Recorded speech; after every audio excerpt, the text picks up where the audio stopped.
Okay, hold on. This is bothering me. Hold on. How do I do? Okay. And this one here. Take all my screen. Okay. So then thank you so much for showing up tonight. I'm so excited to share this with you. It's some powerful tools and processes. And the work is going to come directly from the Clarity Catalyst. So who am I? I am Simone Rossi, an international mindfulness and transformational coach for the Clarity Catalyst program, which is derived from a Stanford University master's degree course in mindfulness and emotional intelligence. So I have pulled some of the most powerful tools out of this training today to share them with you tonight. And of course, tonight's title is Fearlessness. How to overcome anxiety and stop obsessive thinking. The course that it comes from, like I said, is from Stanford University, and it was given originally to the master's degree students in the business department. Then in 2002, it was taken out of Stanford and given to 400 men and women who had lost their spouses in 9/11. You could obviously imagine the amount of fear and anxiety that they were experiencing coming out of that tragedy, and they were faced with reinventing their lives. So this course was so instrumental and really being a catalyst for them to reinvent themselves and giving them lots of tools and processes to work with that stress, that fear, and that anxiety. So for me, and to share it very quickly, my story in 2022, I was paralyzed with fear and anxiety. I think there are moments in all our lives that we go through a lot of trepidation, whether it is in the middle of a divorce, or we are going through a life challenge, or we are faced up against something. So when I turned 65, life took an unexpected turn. I found myself alone. My husband of 30 years just left me to go back to France, and I was faced with the daunting task of starting over alone. It was a tough pill to swallow. As I grappled with the end of my marriage and the loss of the life that I had known for so long. So emotions, needless to say, were running high, and it was a challenging time for me. However, I made a conscious decision not to let this setback define me or my future. I knew I had it in me, the strength, determination to go above this challenge and build a new life for myself. So with that thought in mind, I threw myself into my work, and I immersed myself in my personal growth and development. So I discovered the Clarity Catalyst program through a support group for divorce. And since then, it has been a journey of self-discovery and healing. It wasn't always easy, but I persevered. Now I am proud to say that I have created a new life that I love, and I'm excited to live each day as I became the person I was meant to be. And I'm wanting to share the wonderful tools I have used for myself and that have changed so many lives. So I want to give back to my community in sharing those tools, helping people to see beyond their problems and challenges. And I want them to meet with their future self.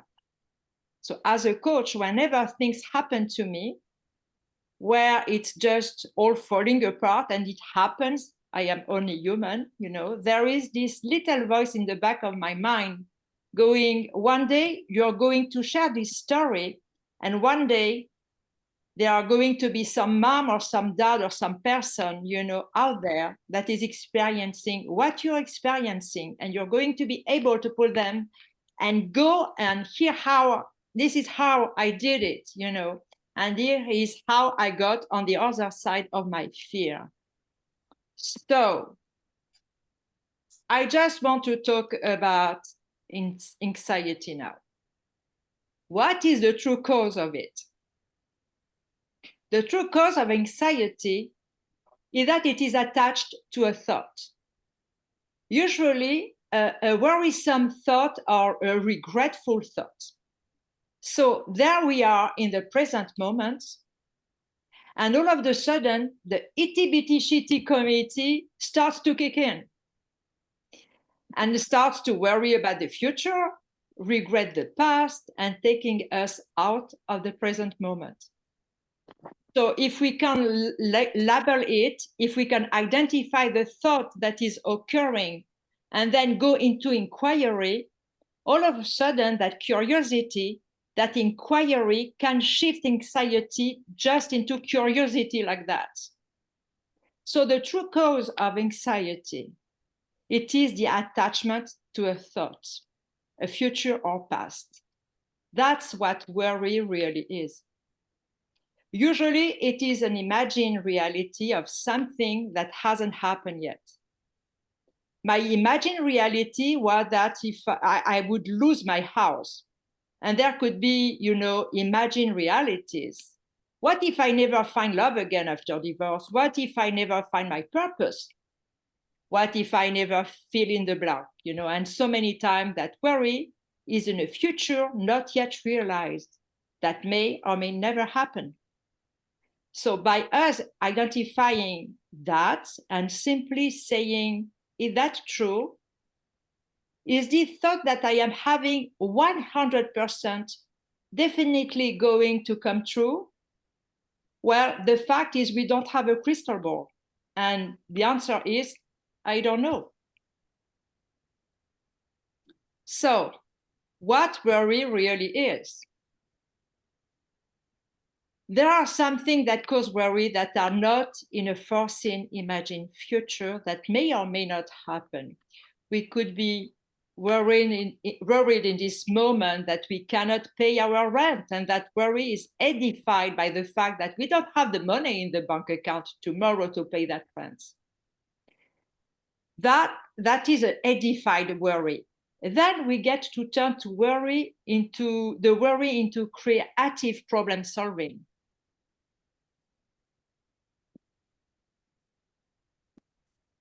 But have to worry about an imagined future that may or may never happen. We want to distinguish that to something that we need to put our attention on immediately. As soon as we identify it, we need to pay attention. Or something that is not really behooving us to put our energy towards. So tonight, what I want to share with you are 10 very simple mindfulness tools that come directly out of the Stanford course that I teach in mindfulness and emotional intelligence. So specifically, when you have those worries that may or may never come to fruition, or maybe years from now, so that you can stop the obsessive thinking and live your life peacefully. So why mindfulness? So John Kabat-Zinn, this quote is by, like the godfather on mindfulness. He writes, because there are no drugs that will make you immune to stress or pain, or that will magically solve your problems. It will take conscious effort on your part to move in the direction of healing and peace. This means learning to work with the very stress and pain that is causing you to suffer. Oh, wow, that sounds like fracking a lot of fun. What did I say? What do lots of people do when it happens? Chardonnay, Hollywood Housewives, marathon, that's a drug, And sometimes when that blow comes, we need to just scroll on social media. We need to throw ourselves in work. We need to binge watch Netflix or have that glass of Chardonnay because it is so painful. But we cannot continue numbing ourselves out, because then what we are doing is just sweeping it under the rug and saying, I don't want to deal with it. Okay, I don't want to deal with it. I don't want to deal with it. So then what that happens is that bump gets so big that one day we cannot walk around it anymore. So learning to work with what is a very powerful transformational tool. That is what mindfulness is.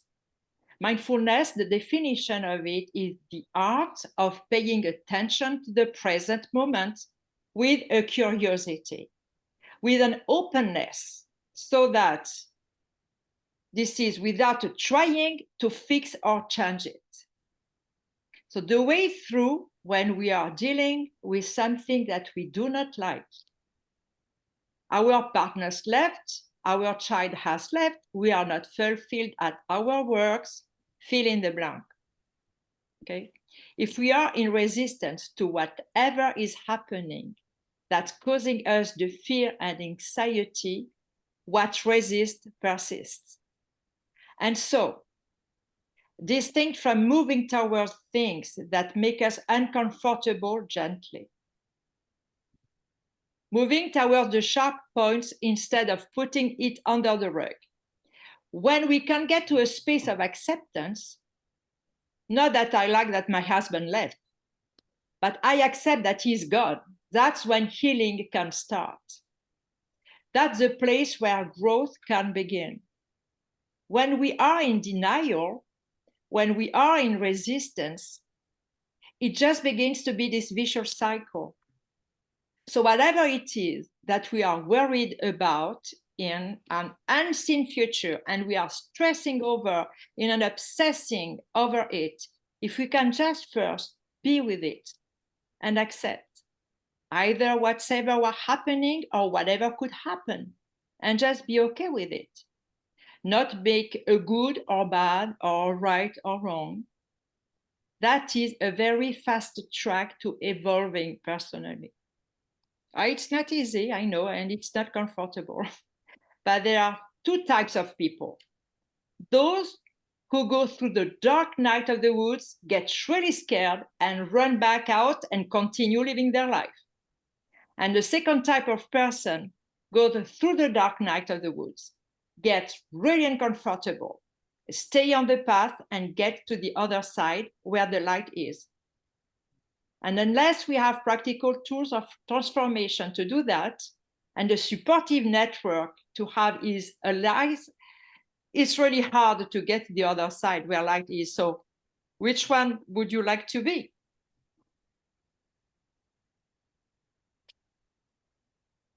So the tool number one is to just get curious, to become the audience. Have you ever had a moment where you are sitting in a movie theater and you're so sucked into what is happening on the screen, whether it's a scary movie, you're feeling scared, a sad movie, you're crying, a happy movie, you're laughing, and then all of a sudden the lights come on and you're like shook. You were so sucked into that. That is the mind.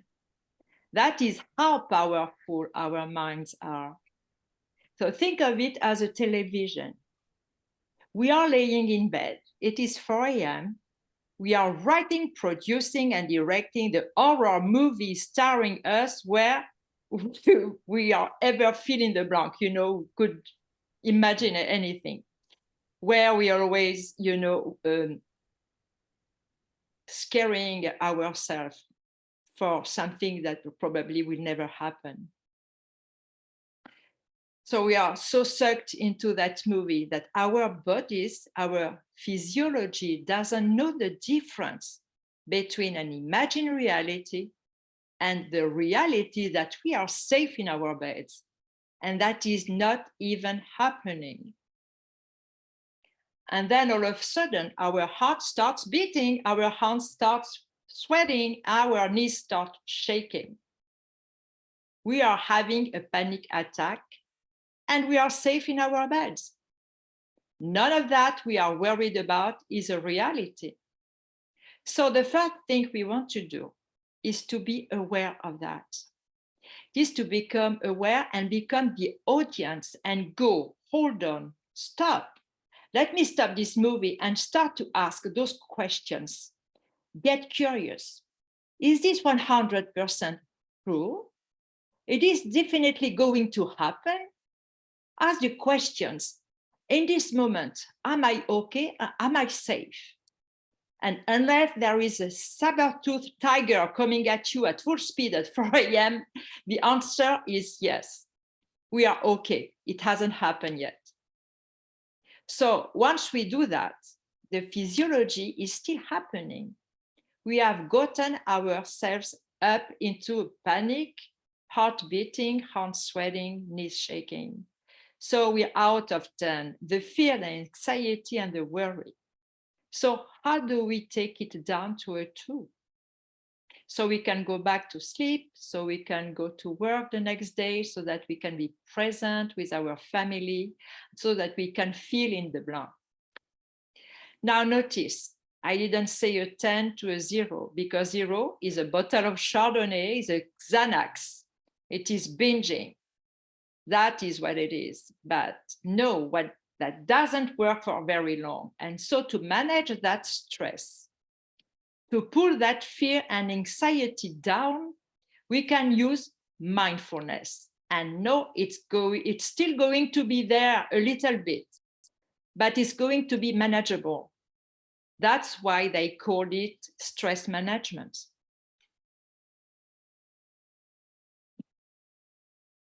And they call food, alcohol, overworking, oversleeping, overbinging, Netflix, whatever, fill in the blank. They call that numbing.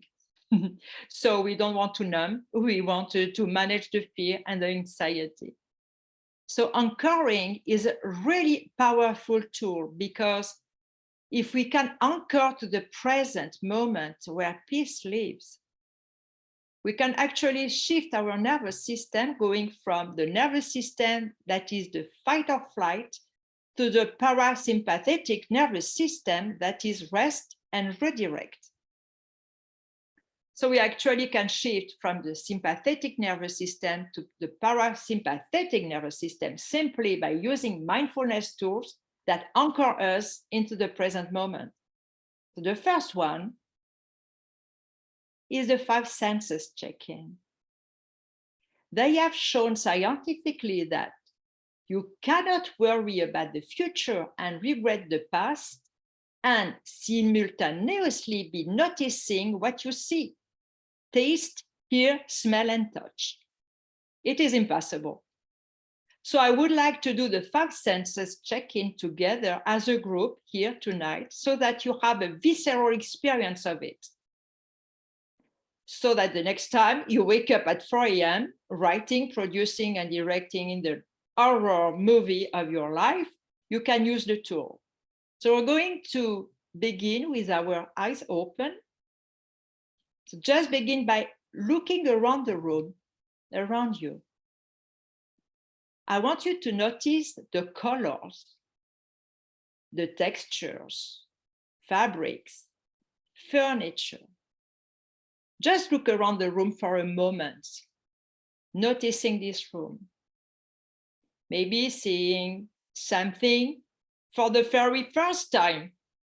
And now, close your eyes. Not if you're driving. So deeply breathe in, noticing the sense of smell. What smells can you detect from the room that you are in? Remaining with your eyes closed, invoking the sense of sound. What are the sounds coming from inside the room that you are in? And what are the sounds coming from outside the room you're in? Next, invoking the sense of taste, gently running your tongue along your teeth and swallowing. Finally, touch. Notice the way the air feels in your face, on your face. The way the clothing feels on your body. And now, just notice your breath. How on the inhale through your nose, it's cool, and how on the exhale, your nose is warm. And when you're ready, open your eyes. So my question to all of you is right now, when we did that exercise, did anybody worry about the future or regret the past? No? Yes? No? No. Okay. So, you know what? Nothing. And so, what a great reset button, right?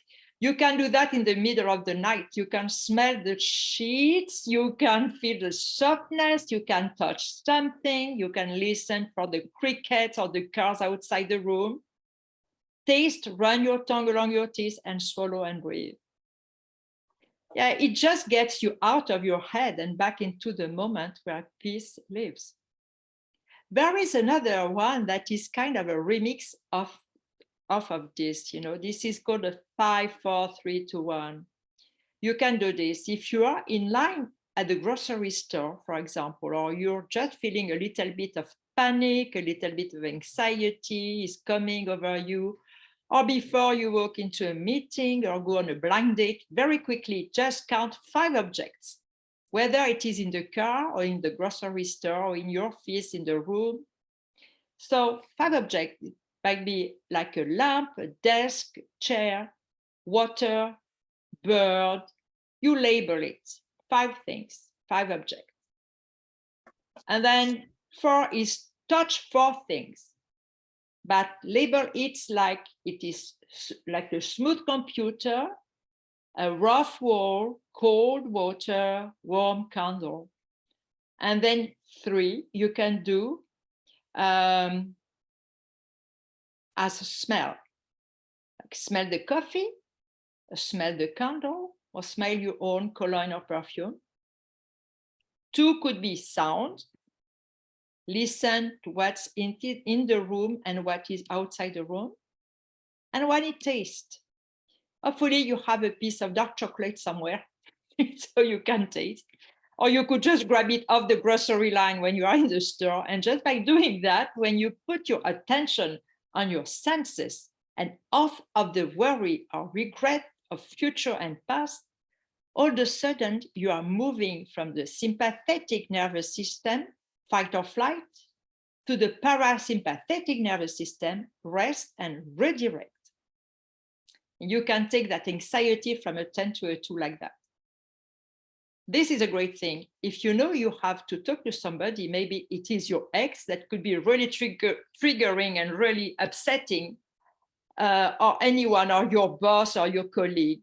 Maybe you are about to go pick up your kids and do this in the car. Do this before you get on the phone so that you are centered and balanced and untriggerable. I don't know if it is a word, not to be triggered.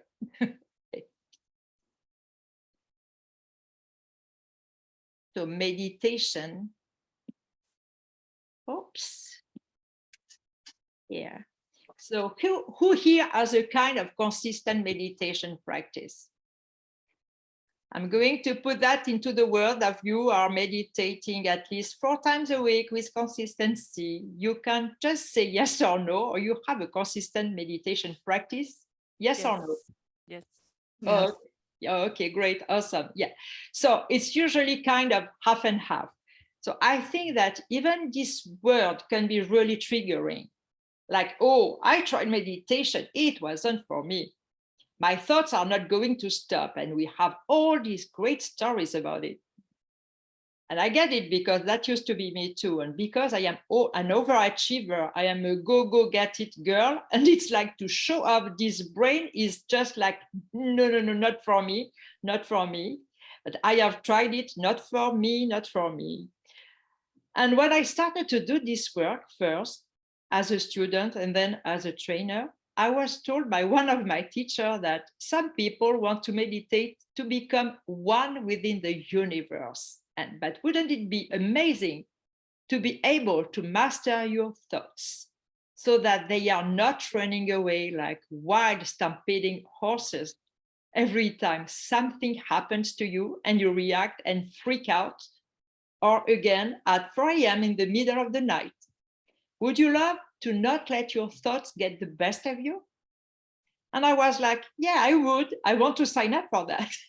So it's like the way that I look at meditation is like taking my mind to the brain gym. I'm working out this precious, precious organ because this is all we are going to have in the end. I tell you this, The studies are showing now that people that meditate, even after just 8 weeks, their brain gray matter is shrinking. They are showing that they are way less likely to get dementia and Alzheimer. It is slowing down dementia and Alzheimer's for patients that already have it. It raises your serotonin. It decreases your depression. They are now prescribing it at the Mayo Clinic for prevention of heart disease, of cancer, and diabetes. Like, forget the Kubia stuff like this medically is proven to jack up your health like tenfold.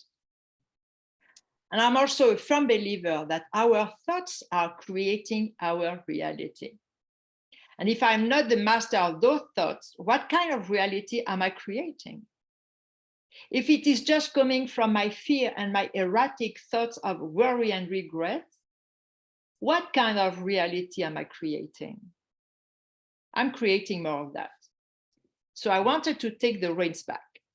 I wanted to be the master of my thoughts so that they were not riding off like wild stampeding horses when anything bad happened or in the middle of the night. So I wanted to go from being a reactive person to somebody that was able to respond. And that is why I meditate. There are a million different meditation practices.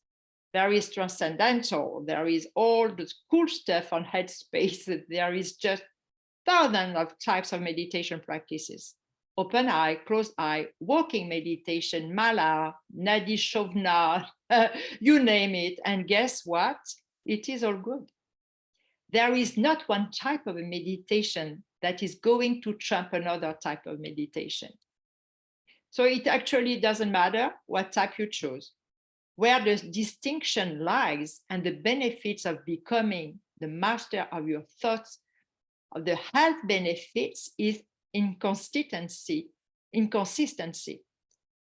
You cannot have a laser sharp mind and be the master of your thoughts if you only go to the brain gym once a year in Shavasana at yoga class. It takes consistency, and that's why I love doing a group work.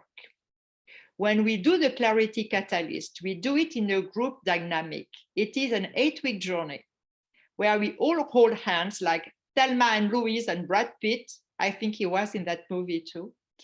And we say, okay, for 8 weeks, we are all going to meditate. We are all going to journal.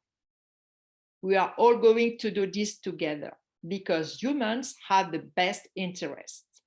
We make those cute little meditation stations. We buy the journal and then we just walk on by it and we get right on the phone. But when we come together as a community and do work together, there is progress. So my point is to choose a practice and stick to it.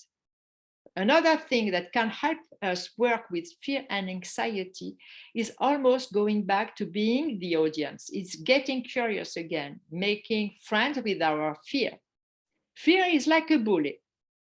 If you run away from it, it gets bigger. If you run towards it, it beats you up. But if you make friends with that bully, it dissolves just like fear. So we're going to do a little exercise that is going to be real quick. We are not going to stay there very long. It will be a little uncomfortable just for a moment, but I want us to have a little awareness around our fear. So everybody, if you can, I want just to invite you to close your eyes one more time and just take 1 or 2 deep, long inhales and exhales, just getting grounded.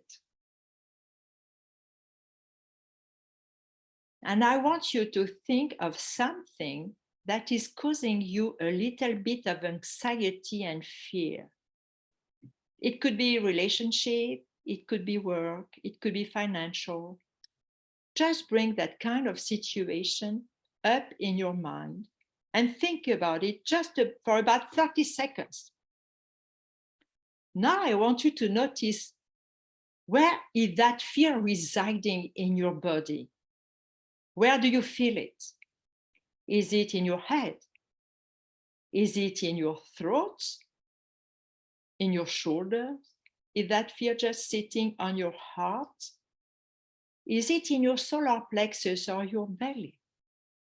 Just locate wherever that fear has been living in your body, and then go ahead and put your hand right on it and just take in a few nice long deep breaths in. And with every exhale, imagine that fear just moving through your body and out of your toes.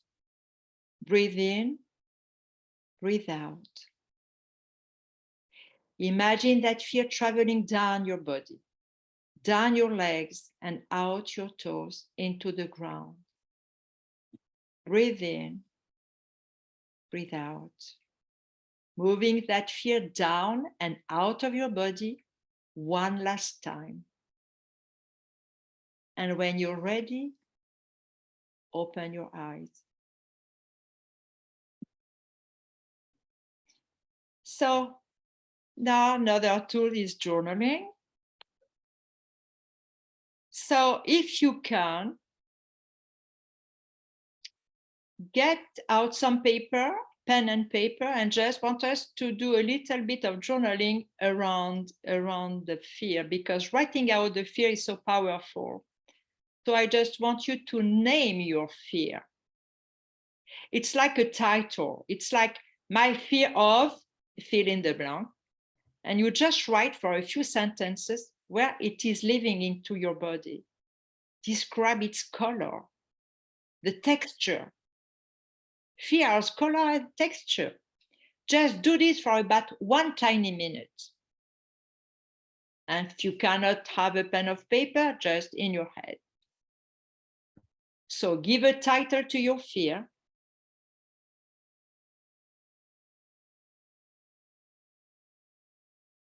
Where is it living into your body?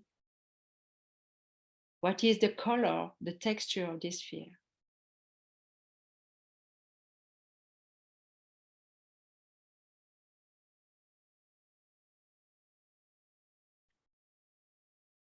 So start finishing up the last sentence.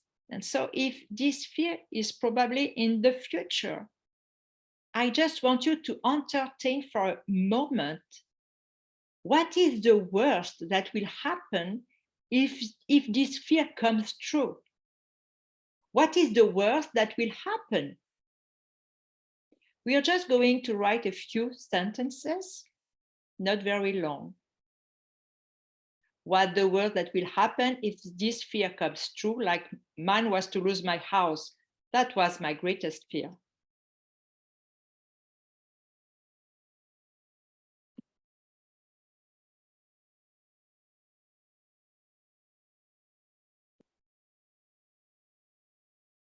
And now, what is the bad thing that could happen?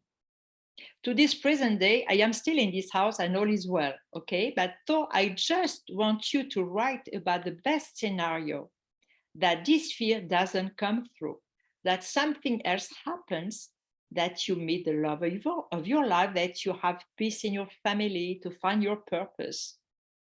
But write it as if it's already happened. Just write a few sentences. That is the best that could happen. So that's what I want you to focus on, that best case scenario. I had that up on my desk wall. I used to read that scenario every single day in my life, because wherever you put your attention, that grows and increases. So if I put my attention on, I'm going to lose my house, it might happen. Versus I am living and enjoying my family home, and my sitting on the couch with my children, eating popcorn, watching snowboarding, whatever. That's all I focused on. And soon enough, it became a reality.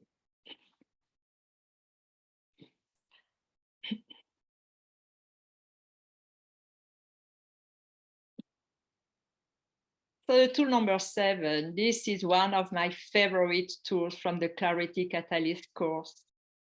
It is called worry time. And Claudia knows about it. It's my favorite tool too. I Okay. told my friend already about it. Oh, perfect.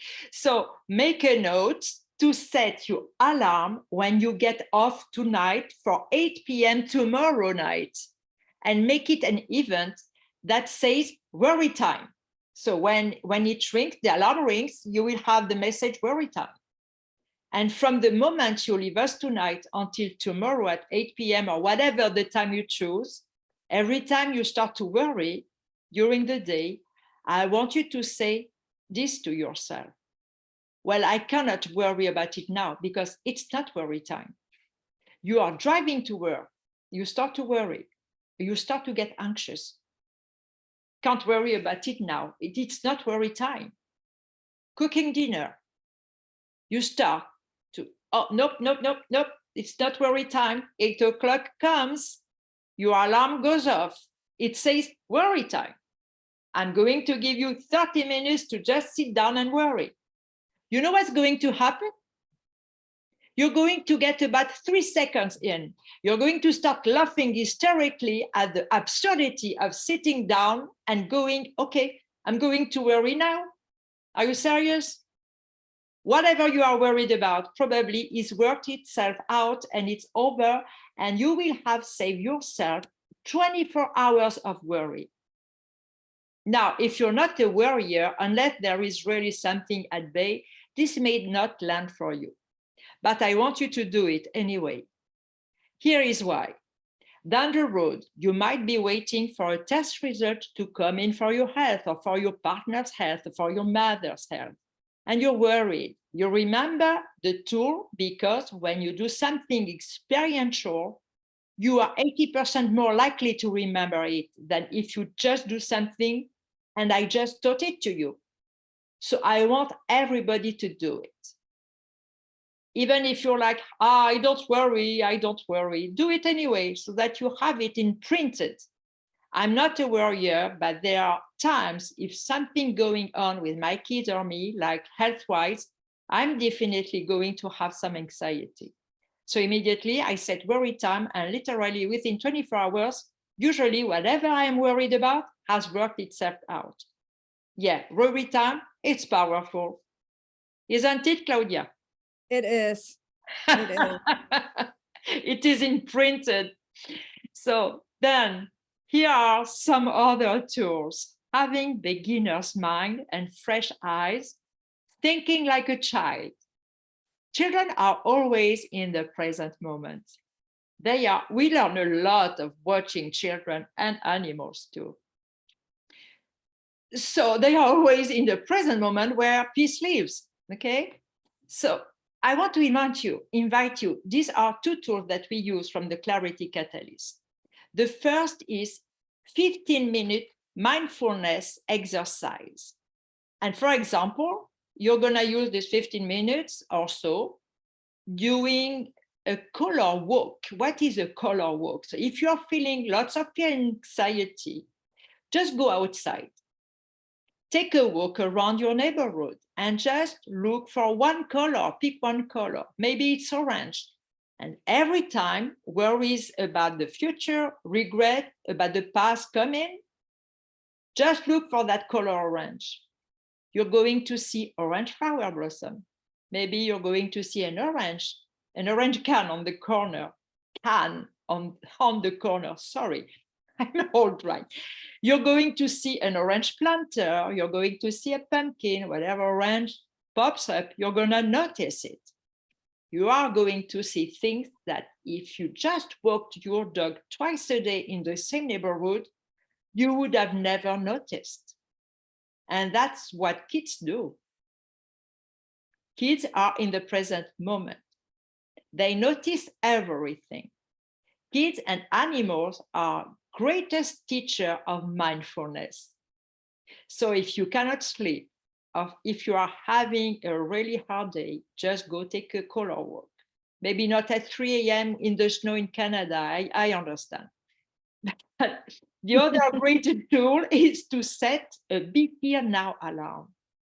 We do this in the 8-week course. We set it for the morning, the noon, and the night. And every time the alarm goes off, it says, be here now. We do this for 1 week in a row. And then we go, okay, where was my mind? When the alarm goes off, notice, what was I doing?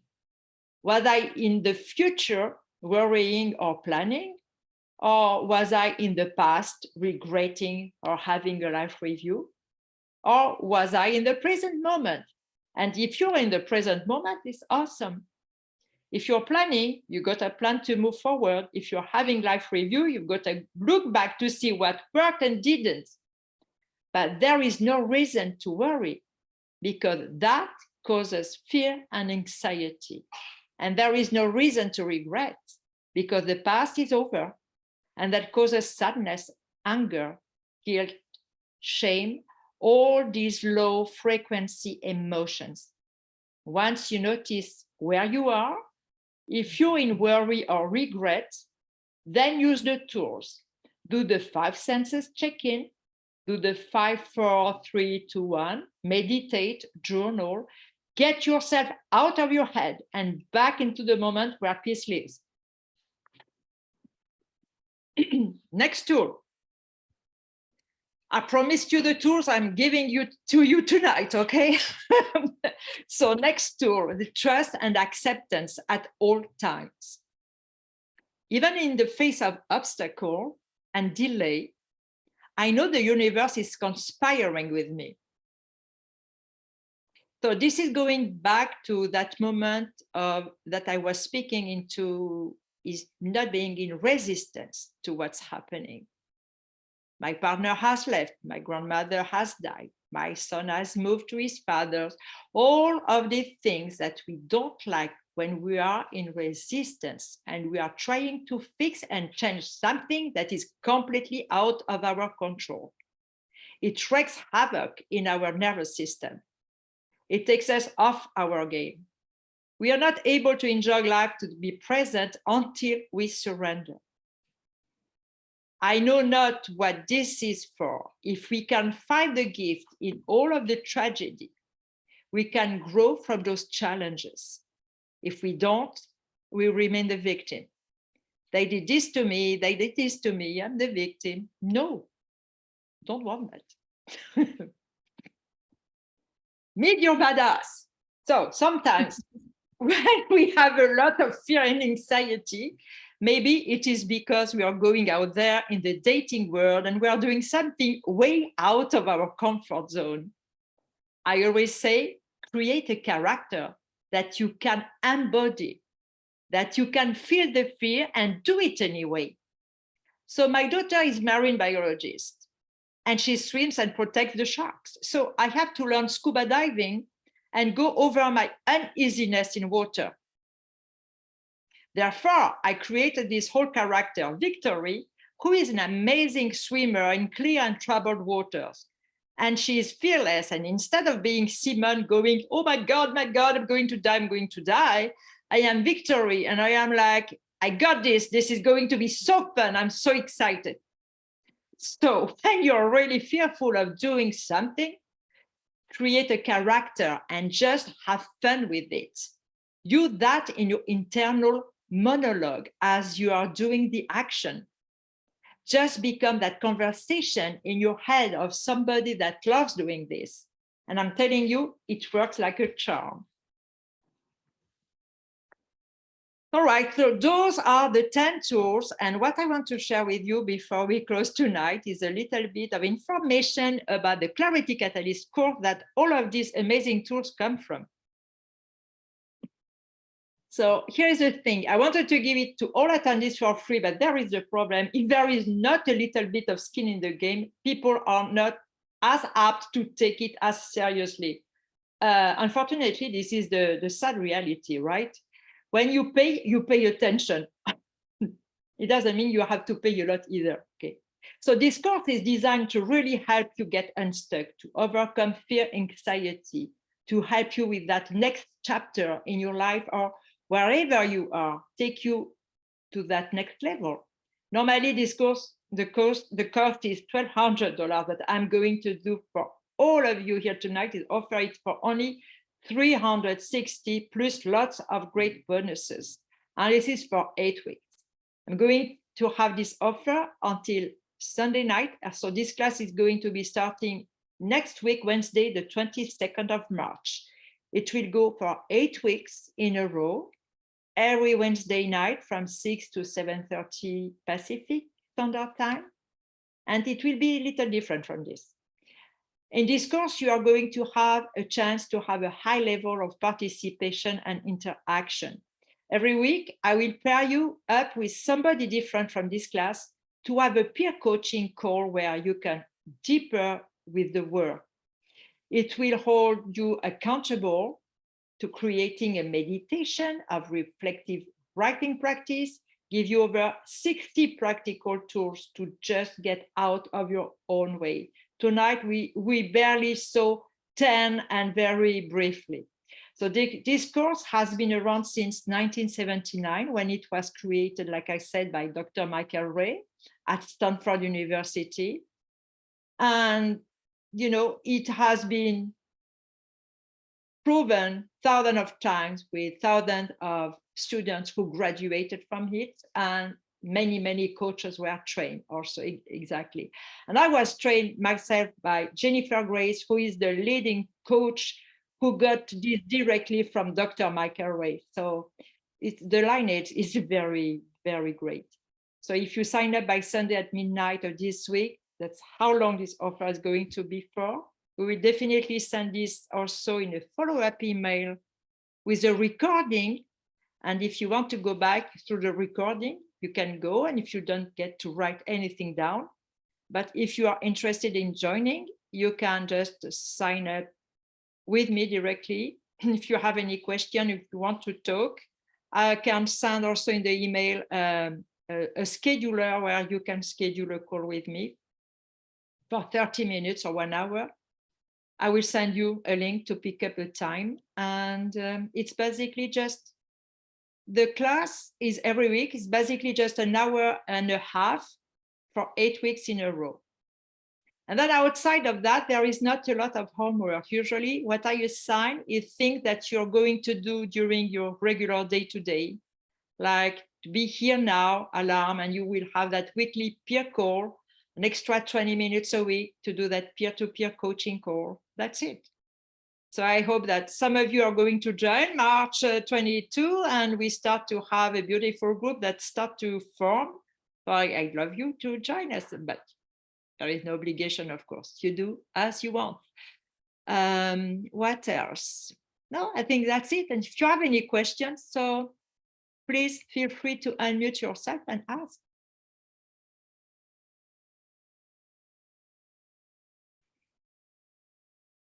Okay.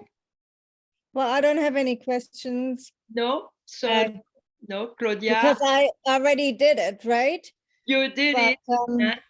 And you want more because you're still here. You came back.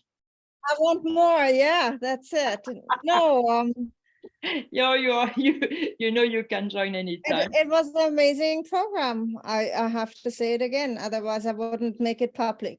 Yeah, and I thank you. I thank you for that.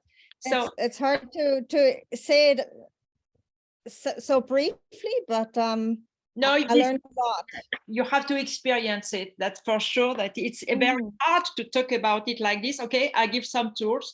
It might sound amazing, but just it doesn't, give it justice, because you have to really experience it. Yeah, for sure. It is life transforming, and everyone who has taken the course can talk about it in a great way. So if not, I wouldn't do something I wouldn't have experienced myself, I wouldn't believe in, and I wouldn't have all the proof in the world that it works also. So yes, well, thank you everyone for showing up tonight. And so I will send you the recording and all the information that you could need. And if you have any question, just feel free to reply to my email, and that's it. And I wish you a wonderful evening, and thank you so much. Thank you. Thank you. You're welcome. Thank you. Bye. Bye. Thank you.